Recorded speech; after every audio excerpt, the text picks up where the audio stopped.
All right. Well, I believe we are live. Welcome, everybody. Thanks so much for joining me today.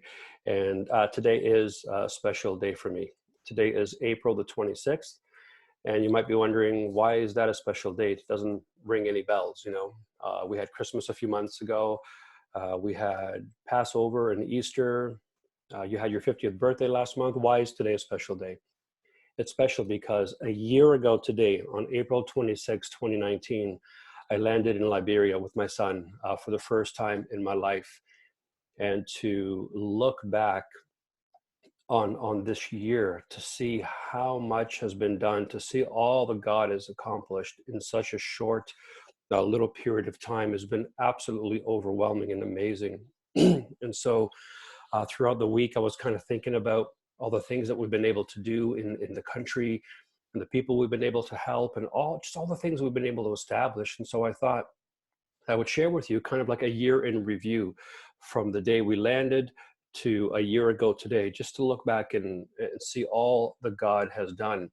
So I'm going to go ahead and share my desktop. This is something that I just learned how to do not long ago. And so I want to walk you through a few things that have taken place over the last year. And I want to start with this gentleman you're seeing on the screen here. This is Pastor Sam Binsey, and he's the one who reached out to me. And he was going through all my videos on YouTube and was really getting excited about the Hebraic roots of the Christian faith. And it's something that he really hadn't heard about. And Liberia en masse had never really received this teaching. And I said, well, how come you haven't heard of this? Or why don't people come over and teach? And he said, you know, Pastor Joe, we're not stupid in Liberia. It's just that nobody will come here because there's no money. Like there's no value. It's not worth making the trip all the way over here. People have to, pay for their own airfare and hotels and food, and they have to give away their books for free because nobody can afford to buy them. So people, they fly right on over us and they go to other African countries, but they don't come here. And I remember it broke my heart when I heard this, and I knew I had to go. And so we set out to meet with Sam, and we began to talk, via messaging, and then we got connected on WhatsApp, and we started kind of going back and forth and talking about when I would be able to go over and what I would be able to bring and what I would be able to do while I was there. So let's take kind of a crash course, a 101 in Liberia. So first of all, let's start with where in the world is Liberia? Because let's be honest, most people, until I started talking about it, for those of you who follow me here on social media, you had heard about Liberia, you knew a little bit about it, but you didn't really know much about it. So let's start with where it is, okay? So where I am, we're way over here in the Toronto area. And so we would fly over to somewhere in Western Europe, like to Belgium or somewhere like that. And then we would end up flying down here to Sierra Leone and then reconnecting and then coming down to Liberia. So you can see it's quite the trip to make. And so we do that on a regular basis. And then, so that's kind of the world map. So let's go to the map of Africa itself. And there's some countries here that we know about. So we know about South Africa here. And then kind of East Africa are ones that we know a lot about. Egypt, of course. I mean, Israel is right up here. So we definitely know where Egypt is. We've heard of like North and South Sudan because of what's gone on there. And we know Ethiopia and Kenya, Uganda, Tanzania, Zimbabwe, Mozambique, all these countries we hear a lot about.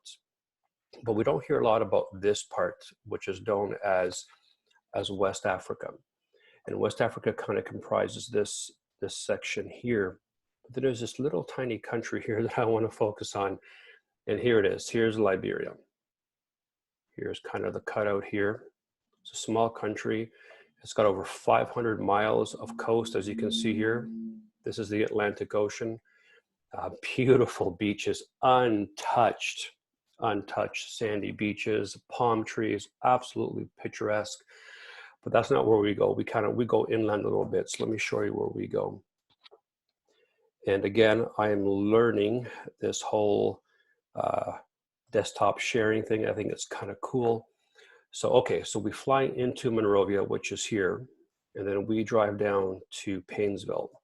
Now, Paynesville is not just where you see the name there. It actually comprises quite a large area, and we minister somewhere in this area. This is where the communities are. The Joyous Fountain Christian Center that we work with is all in this area. And if you go forward a little bit here to Carysburg, Carysburg is where we've been able to purchase 3 acres of land. I'll show you that a little bit later. And I'll even show you a drawing of the vision that God gave us of what to build on that property. So that's the area of Carysburg. And if you continue past that along this major highway here, just before this dotted line, this is a county line. So this is called Montserrado. This is where we minister for most of the time that we're there.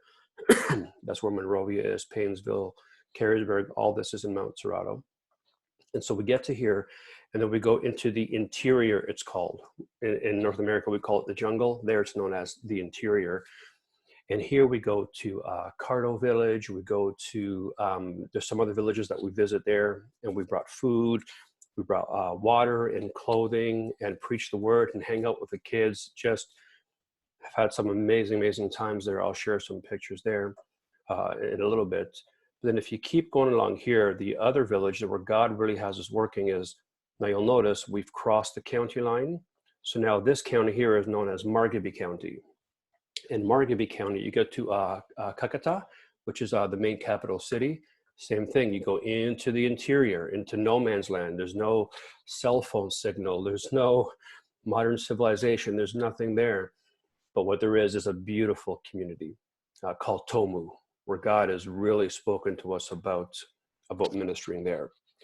And so that's kind of where we've been ministering while we've been in Liberia. So let's continue with some of the photos here. So April 25th, a year ago yesterday, we had these 7 suitcases packed to the gills with toothbrushes, with toothpaste, and pencils and pencil crayons and pencil cases and other school supplies, all sorts of things that we could bless the kids with. And so imagine taking all that with you on one trip. It was quite the time. And after a very long day of traveling, we landed in Monrovia, and Pastor Sam and several of the team members from the church were there, and they had these bright red golf shirts, kind of like what I'm wearing, but red, and it printed on there. You can see Joe Amaral, welcome to Liberia, JFCC, that's Joyous Fountain Christian Center. And this is Pastor Sam here beside me and several of the members of his church, amazing people. We stopped in for a time of prayer, and they just welcomed us into their country. And from the moment we walked into this little church and we felt the heat, we knew that we weren't in Canada anymore, and the journey began. The next day, we were blessed to be able to give out over 150 backpacks to the kids who went to the school that the church runs there. And so when was it? I flew out to British Columbia just a few weeks before leaving. So it would have been, end of March sometime last year. And I just met with some friends and some people who have supported me in the past and shared the vision with them and said, we need to buy 150 backpacks. Like we need, I forget what the dollar value was. In that little meeting, those people, God bless them. Thank you to all of you who are in Langley, if you're watching this, who came out that night and kind of bought into the vision, and they gave us the money we needed, and we sent it ahead, and then we were able to get backpacks for all these kids. It was unbelievable to see the looks of excitement on the kids' faces. Many of them would have, hand-me-downs, and these are all brand new backpacks. It was so much fun to be able to give those out. And another dear friend of ours heard about the need for uniforms for the kids. And this isn't all of them. These are the ones that we just brought out to do the picture. But there's 150 kids in the school, and some dear friends of ours donated the entire amount to buy every kid here a brand new uniform with their names sewn in to their uniform, so they knew it was specifically made for them. And so they got a brand new uniform. They all got brand new shoes. This kid's not wearing his, but all the rest of them, they're wearing all their brand new black shoes, and they're all holding their knapsacks there. It was such a beautiful, overwhelming time. I'm going to try not to cry during this presentation, because while I was rehearsing how to do all the Zoom stuff and going through it, I think I cried all my tears. Just no, not just thanking God for all that He's been able to use us to do for the people of Liberia. And this is in Painesville, where you saw on the map earlier. And then we started the journey into the interior, and we went to go visit Cardo Town. And we committed to want to give some clothes to the kids there, because these kids got uniforms and we wanted to bless them as well. So we went into the capital, into Monrovia, to the market, and we bought a few of these bales of clothing that they come in bulk from America, usually from the United States. So it's really good, high quality clothing. And it was a very long drive, very harrowing experience. And if you want to see some of those journeys, just go back into my feed from January, and you'll see I posted videos of us crossing these bridges over these rivers and stuff. It was insane.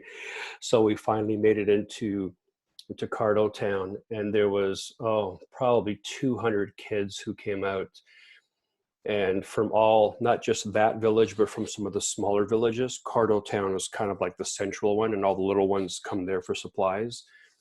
And that's why we want to put the well in that village, so people can come from nearby villages and get their water and stuff.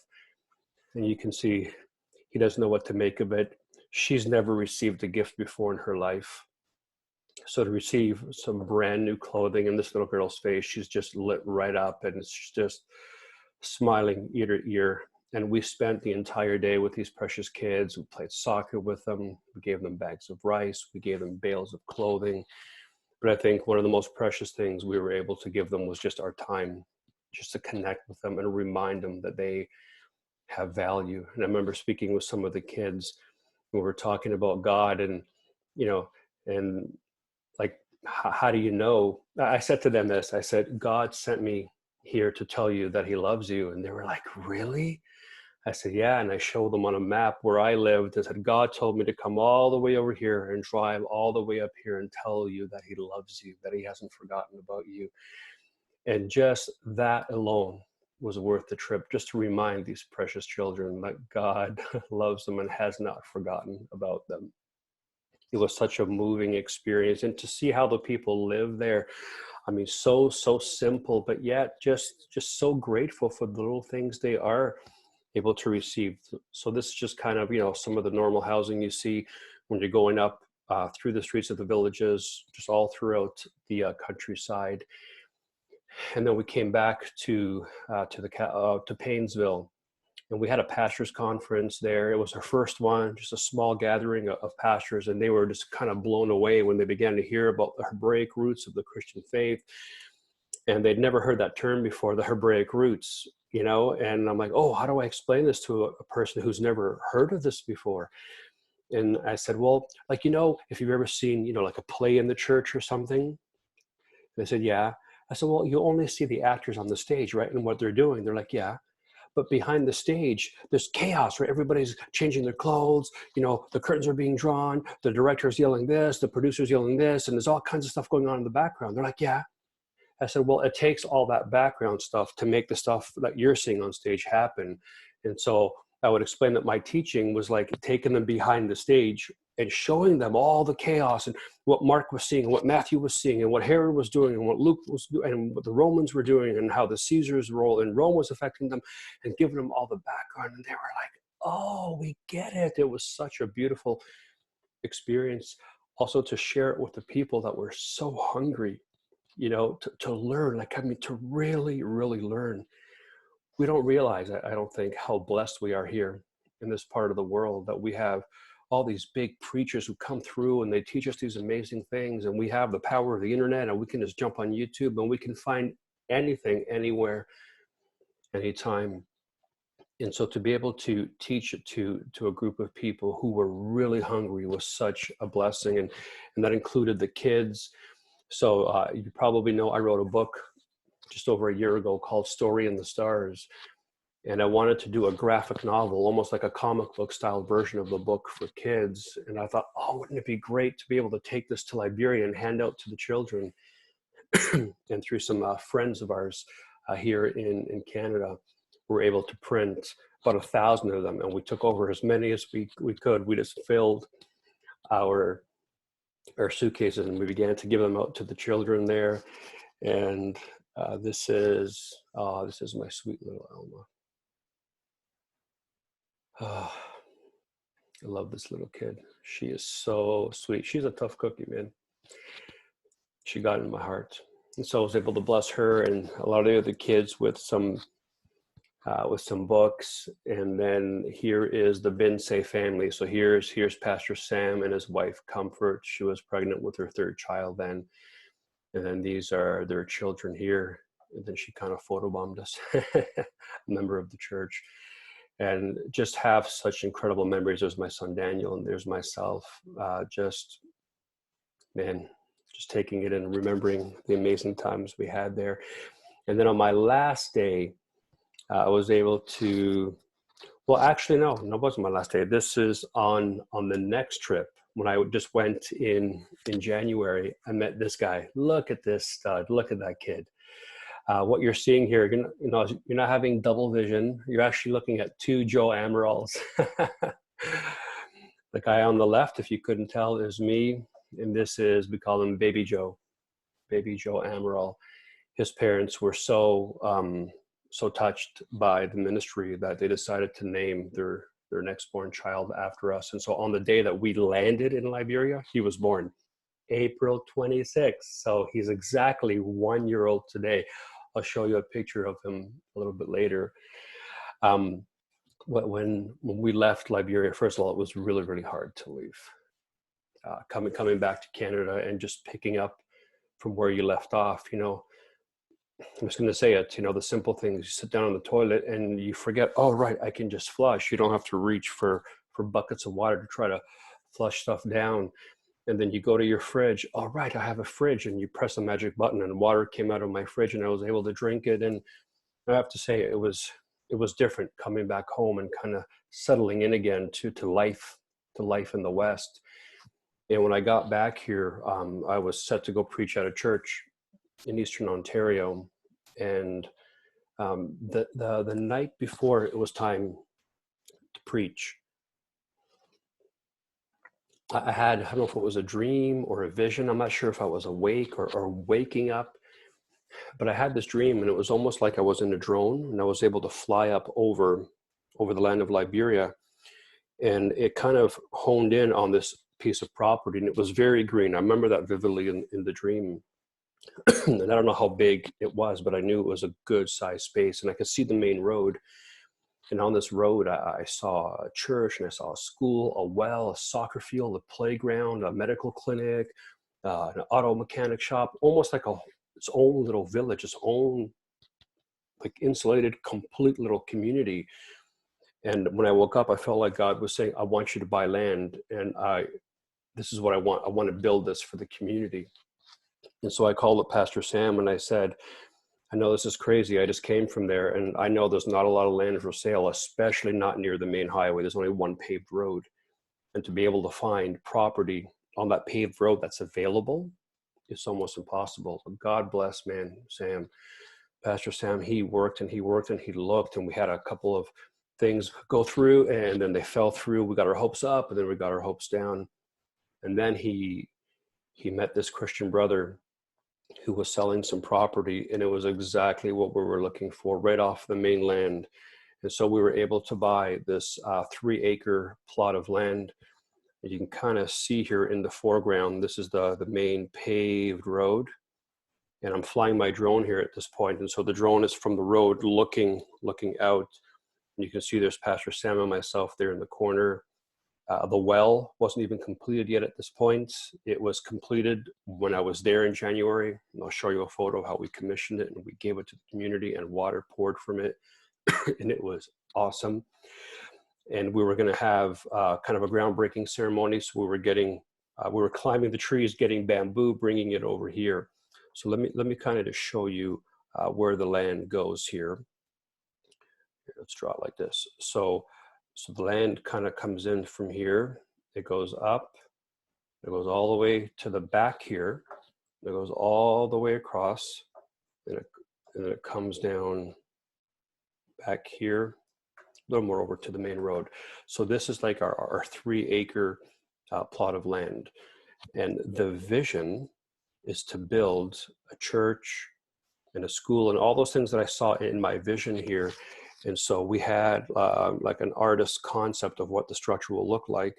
And my son was really cool. He was able to kind of superimpose on here how roughly where it's going to be.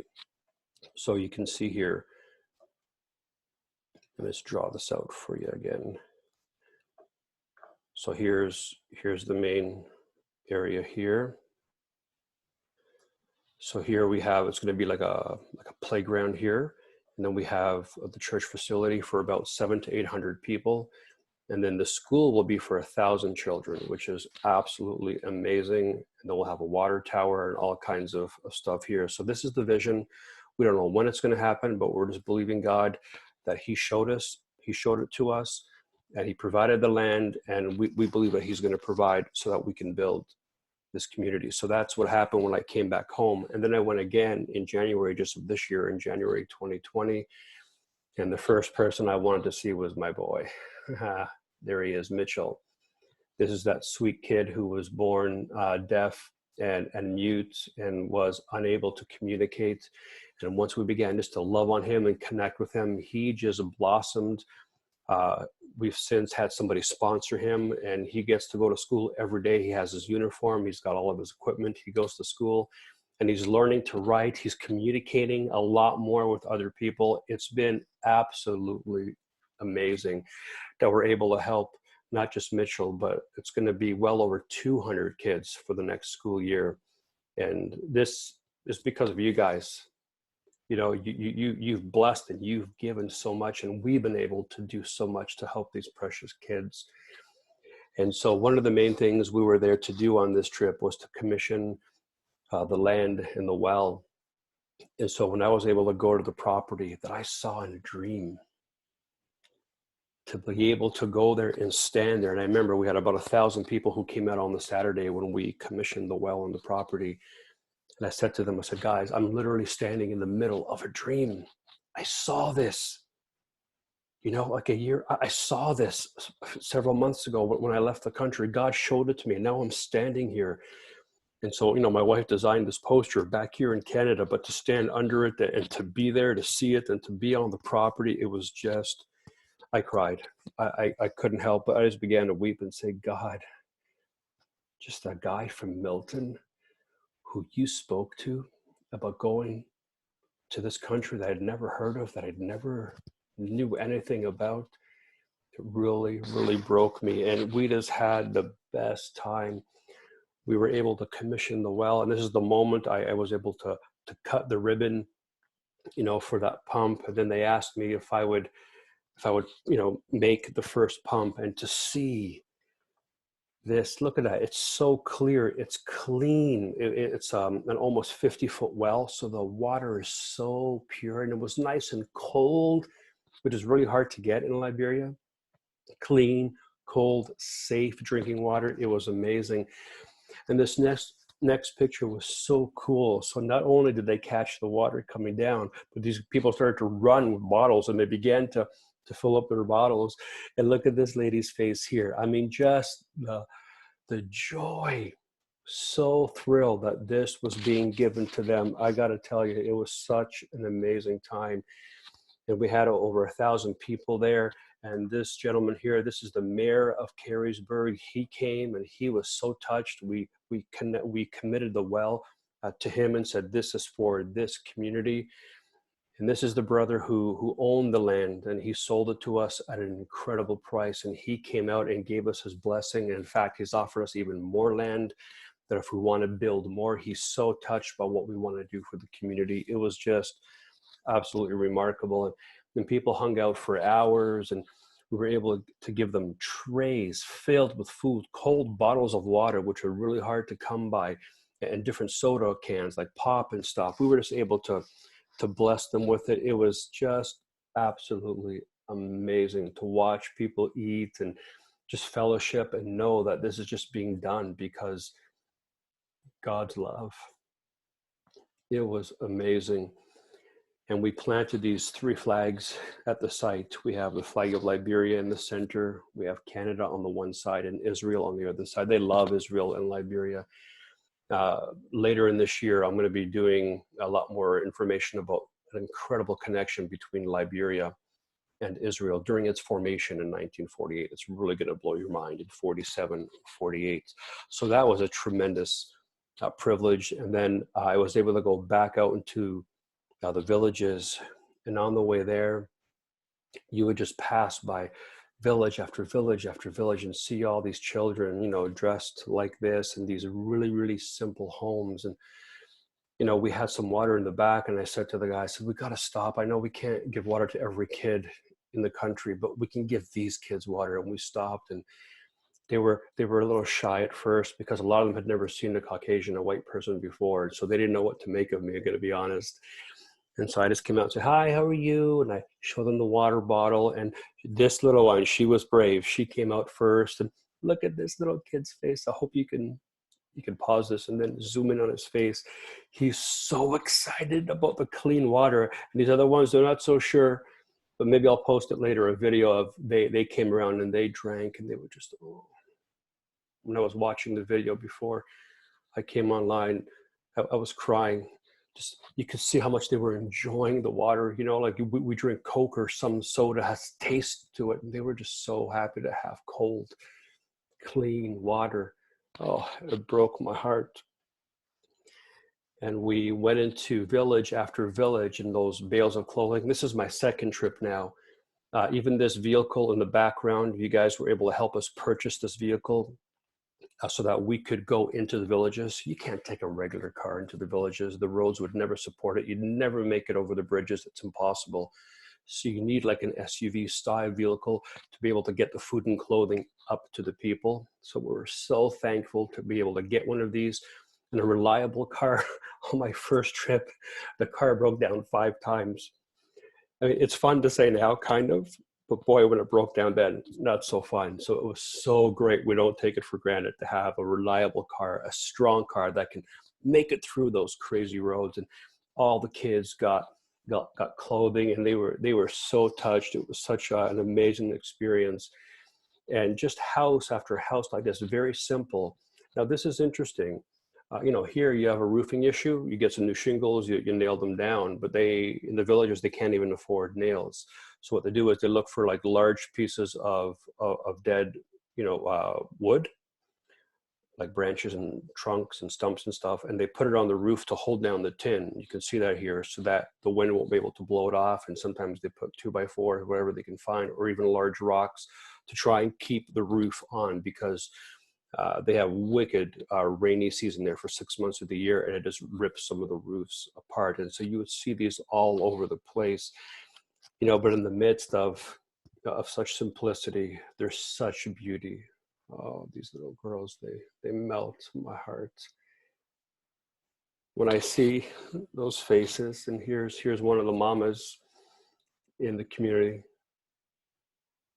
When I see their faces, I remember why I do what I do. I can't wait for all this quarantine stuff to be over so I can get back there. Then we went to another village called Tomu. And this is that one in Margaby County across that line. And we got there, and they were holding up signs welcoming us and all these Bible verses. And they were begging us, you know, not even for food and clothing. They said, we need a school, Pastor Joe, please, we need a school, we need a school. They want to learn to read and to write.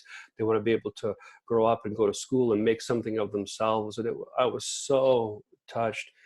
And there was hundreds of them, and they came and they greeted us, and we sat together.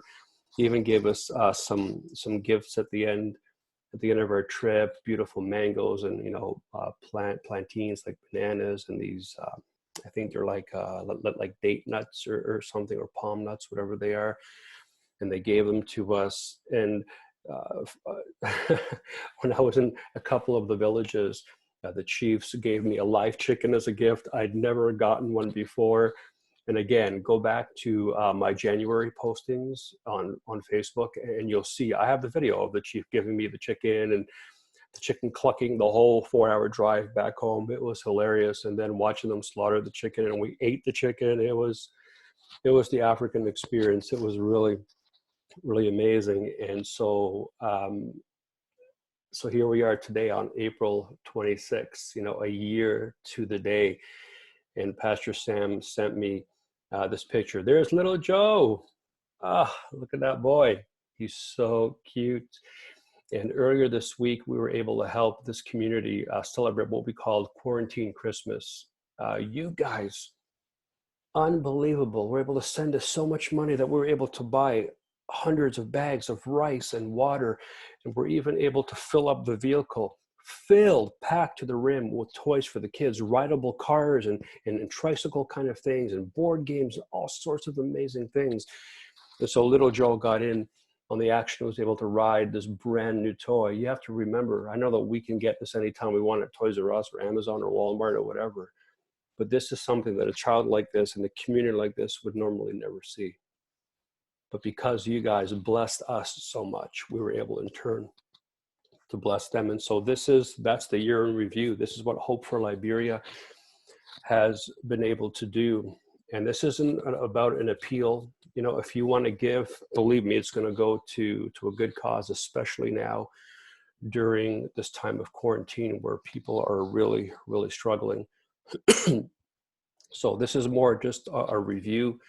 And so what I want to do is just let me give you one more bit of information about our website.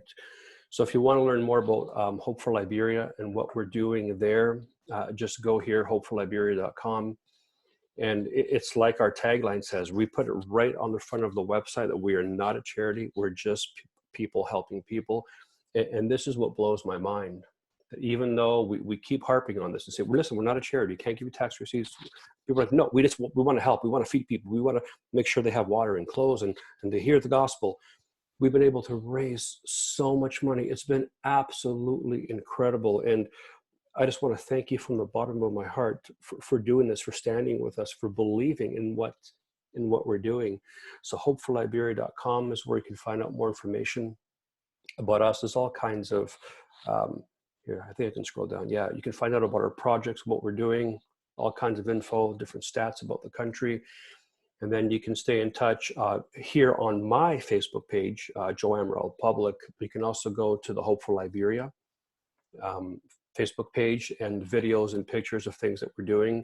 So if you're interested only exclusively in Liberia, go to Hope for Liberia's Facebook page, and that way you won't get anything else. You'll just get what we're doing in West Africa there. And then one of the things that we also have in place is this GoFundMe, a fundraiser account. It's gofundme.com/Hope for Liberia 2020. And no matter what you're able to do or not do, I just want to thank you so much for all the support that you've shown us over this past year. It's been absolutely mind-blowing. And to think we've only been doing this for a year and we already have those 3 acres of land paid for in cash. We have the plans for the church and for the school to be in place. We've dug our first well. We have 2 more wells that we're looking to put in this next year, God willing. We're buying hundreds of bags of rice and other kinds of food and supplying water. All this in a year. It's amazing what God will do. And just from a simple response of, yes, I will come, I will go. And as we obey God and we trust him, it's just breathtaking and humbling just to walk in obedience and see what he will do through you. And when he's working through you, it's amazing what he'll do to you. I am so thankful for everything I have, for this house that I'm able to be in today, for this computer I'm able to use to shoot these videos, for my laptop, for everything that I have to be able to do the work that he's called me to do. So thank you so much for joining me in this year in review. And 2020, I know it's got off to a bit of a crazy start globally, but even in the midst of it, God is still God. He's still in control and he's doing amazing things. And all we have to do is partner with him and trust him. And I think we'll be blown away by what he'll do in us. Amen. I think that's all I have for now. thanks so much for joining me on this live stream today. And as I can, and as I have, something to say, I'll come back and keep talking to you. So thanks so much for your support, for everything you do. God bless you. Stay home and stay safe.